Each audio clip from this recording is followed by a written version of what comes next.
Your imagination is a powerful force for change. If you can't imagine a better future, you can't create a better future. If you can't imagine being somebody else, you can't have empathy.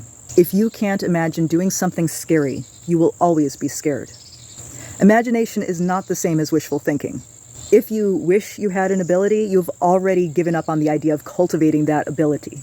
If you wish things would get better, you've already surrendered to things getting worse. Imagination is allowing your mind to play in a fictional universe of infinite possibilities. And among those possibilities, you will find one small thing that you can do. This is the seed of change and the seed of micro-activism.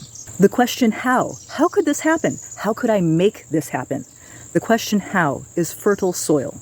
You taking action is the water, and encouragement and support is the sunshine.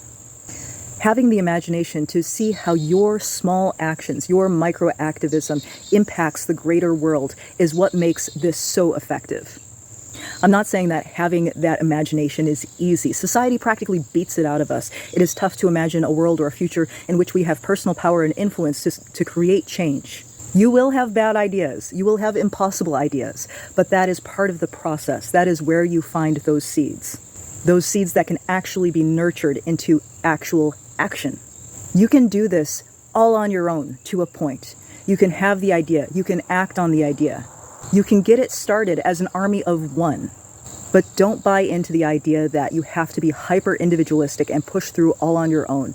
Having that support and encouragement is the sunshine that takes that seed from a little tiny sprout that's just reaching up to something that can really grow and cause an actual ripple effect. And I'm no kind of expert on anything, but if you need help, encouragement, and support, and you're interested in becoming active in creating ecosystems that are benefited by your presence, by your intervention, if you're interested in becoming an eco-punk, and a micro-eco-activist, I wrote a book for that. It is called Eco-Punk Foraging, How to Use Wild Plants for Food, Medicine, and Crafts by Melanie Weird. It is available on Amazon. And reach out in the comments below. Tell me what micro-activism really gets you going. For me, it's things like picking up trash, like spreading native wildflower seeds, foraging, and helping my community with having sustainable food sources. There's a lot of things in that realm that really get me going.